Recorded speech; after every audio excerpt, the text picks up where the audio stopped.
Buah atau sayur ya? Sayur, Sayur sih ya. Kan iya. sayur tuh nggak ada gula sama sekali, nggak ada ya? Beberapa sayur mengandung gula, tapi gulanya rendah. Tapi kalau kelebihan makan sayur bahaya nggak? Tergantung seberapa banyaknya. Kalau lebihnya banyak banget, bisa menimbulkan gangguan pencernaan, bisa begah, bisa kembung, bisa sembelit, Oh, bisa diare gitu. kasarnya itu doang ya, kalaupun kelebihan ya. Eh, Beberapa sayur kalau dikonsumsi dalam jumlah yang sangat sangat sangat sangat banyak gitu Heeh. ya, terutama sayur yang berwarna hijau tua, kayak misalnya kangkung, bayam gitu ya, Mm-mm. terus sayur seperti brokoli, jamur, asparagus, Mm-mm. itu berpotensi meningkatkan asam urat dalam darah.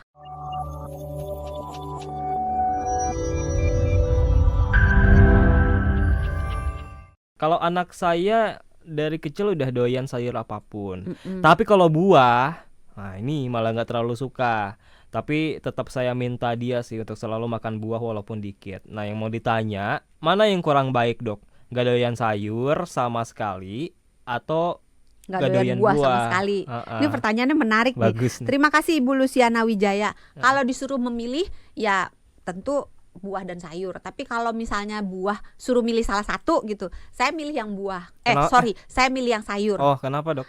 Karena di dalam sayur itu lebih banyak kandungan vitaminnya, mineralnya, antioksidannya, Mm-mm. seratnya, dan lebih rendah gula.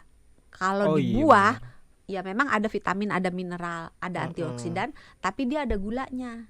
Dan gula di dalam buah walaupun lebih sehat dibandingkan gula, misalnya gula pasir, gula Jawa, gula sirup gitu ya, itu lebih sehat, tapi apabila dikonsumsi berlebih-lebihan akan membebani tubuh juga. Jadi bisa beresiko menimbulkan berbagai gangguan penyakit, termasuk fatty liver, perlemakan hati, termasuk bisa berpotensi ya, bukan berarti pasti ya, bisa berpotensi menyebabkan diabetes. Nah, Jadi kalau suruh milih sayur apa buah, mendingan dia makan sayur nggak makan buah daripada dia makan buah nggak makan sayur.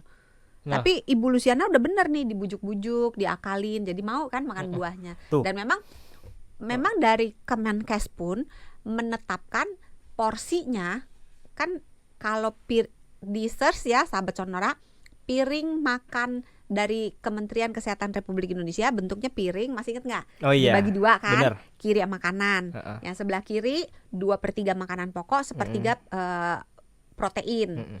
Yang sebelah kanan dibagi 3 lagi, 2/3-nya sayur, 1/3-nya buah. Jadi memang makan sayur harus lebih banyak daripada makan buah. Makan buah. Oh, ini anaknya sampai ngechat nih. Apa Kak, sekarang saya suka buah lah. Mana malah jadi Kok tahu nih anaknya Ibu jadi Luciana? berantem nih. Tapi kalau disuruh memilih dok, buah atau sayur ya? Sayur sih ya. Kan Iya. sayur tuh nggak ada gula sama sekali, nggak ada ya? Beberapa sayur mengandung gula, tapi gulanya rendah. Tapi kalau kelebihan makan sayur bahaya nggak? Tergantung seberapa banyaknya. Kalau lebihnya banyak banget, bisa menimbulkan gangguan pencernaan, bisa begah, bisa kembung, bisa sembelit, Oh, bisa diare kasarnya gitu. itu doang ya, kalaupun kelebihan ya. Beberapa sayur kalau dikonsumsi dalam jumlah yang sangat sangat sangat sangat banyak gitu ya, terutama sayur yang berwarna hijau tua, kayak misalnya kangkung, bayam gitu ya, terus sayur seperti brokoli, jamur, asparagus, itu berpotensi meningkatkan asam urat dalam darah. Tapi itu harus benar-benar banyak ya. Kalau dikonsumsi dalam jumlah yang secukupnya dan orangnya tidak terlalu sensitif, biasanya masih aman. Yeah. Nah, kita sekarang ke ini nih, pentingnya sayur apalagi untuk tumbuh kembang anak. Apa aja sih emang pentingnya, Dok? Sayur itu merupakan sumber serat. Makanan hewani nggak ada seratnya. Sama sekali nggak ada ya? Nggak ada. Terus merupakan salah satu sumber vitamin C. Oke. Makanan hewani nggak ada vitamin C-nya. Ada sih sebenarnya dikit banget gitu ya. Sayur misalnya di jeroan hewan itu ada sedikit sekali vitamin C, dong. tetapi kalau dimasak itu nguap karena vitamin C itu akan Iya. menurun jumlahnya dengan pemanasan dan kena paparan udara tuh dia menurun. Pemanasan mau olahraga dia. Oh iya, jangan lupa peregangan ya. Pendinginan. Jangan lupa pendinginan. Nah, vitamin C-nya itu nguap gitu sehingga kita harus mendapatkan vitamin C dari bahan makanan yang nabati, bisa sayur, bisa buah. Nah, kalau misalnya kita nggak makan sayur, masih makan buah, berarti vitamin C masih ada gitu kan. Tapi biasanya mineralnya agak kurang. Mineral tuh banyak di sayur-sayuran. Terus ada seratnya. Nah, serat kan mempermudah untuk buang air besar. Betul. Membuat anak cepat kenyang sehingga nggak cepat ngemil, sehingga terhindar dari resiko overweight, kegemukan. Iya. Oke, apalagi pentingnya buat tumbuh kembang? Sayur ketika kita kunyah, itu kan dia crunchy ya. Ini kita lagi ngomong sayur yang crunchy, kayak misalnya ketimun, kalau buah tuh apel gitu ya. Jadi sayur-sayur yang crunchy, kalau kita kunyah itu bisa dalam tanda kutip seperti sikat gigi, membersihkan area gigi. Oh iya. Iya. Oh, apa aja contoh sayur yang crunchy tuh? Semua sayur yang crunchy lah. Apa aja yang crunchy tuh? Wortel. Oke. Tadi ya zucchini. Oh, yang crunchy itu oke, paham saya yang kalau di gitu. Kalau yang nggak crunchy, yang lembek-lembek apa ya? Oh iya, lembek-lembek kayak yang daun-daun, dedaunan ya. Dedaunan. Tapi sebenarnya dedaunan juga ada fungsi untuk membersihkan giginya sih. Karena bagaimanapun ketika dikunyah kan dia muter-muter dan tidak menimbulkan sisa. Terong nggak sih, Dok? Bisa ya yang crunchy ya gitu-gitu ya. Tapi terong termasuk sayuran yang kalau buat super taster dirasa akan lebih pahit. Makanya kalau buat anak-anak yang kayak gini dikupas kulitnya.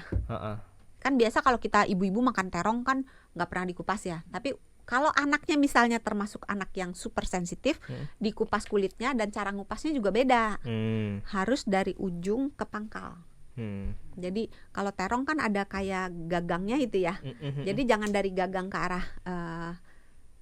arah sebaliknya, tapi dari arah sebaliknya ke arah gagang, terus dibuang ke area yang dekat gagang. Nah, kalau anak kurang makan sayur, Dok, dampaknya apa ke kesehatan? Pupnya susah. Terus tadi kan serat juga berfungsi sebagai makanan buat bakteri usus kan. Nah, kalau anak ini tidak makan buah dan tidak makan sayur, nggak ada seratnya, maka bakteri-bakteri di saluran pencernaannya akan kelaparan. Jadinya jumlahnya akan terbatas atau malah menurun. Ya kalau misalnya kita punya binatang peliharaan deh misalnya, kalau nggak dikasih makan kan lama-lama meninggoy. Iya sama. Nah kalau bakteri baik di saluran pencernaannya, keseimbangannya jadi terganggu, jadi jumlahnya menurun, varietasnya menurun, maka si anak akan mengalami gangguan imun, mengalami gangguan pencernaan, mengalami gangguan penyerapan, mengalami gangguan emosi, karena bakteri di dalam usus itu mempunyai banyak fungsi. Salah satunya itu mengatur moodnya. Bukan cuman kena masalah gizi, tapi juga bisa jadi masalah perilaku juga buat anak. Oh gitu. Bisa. Karena bakteri di dalam usus itu bisa secara langsung komunikasi dengan otak. Ada jalur jadi nyambung ya. Nyambung langsung. Gitu. Makanya coba kalau anaknya agak-agak nakal gitu ya. Coba diperhatikan apakah makannya kurang serat enggak? Apakah makannya terlalu banyak yang manis-manis, yang goreng-goreng? Karena yang minyak dan gula itu makanan buat bakteri jahat. Nah, kalau dikasih itu mulu, ya dia berkembang biaknya tambah subur. Nah, kalau bakteri jahatnya banyak, bakteri kecil yang baiknya pasti tertekan jumlahnya. Jadi kalau bingung anaknya kenapa sih perilakunya tantrum terus atau nakal terus, mungkin bisa dicoba. Kalau kurang sayur bisa dicoba perbanyak sayur ya. Jangan dianggap satu-satunya penyebab. Salah satu penyebab.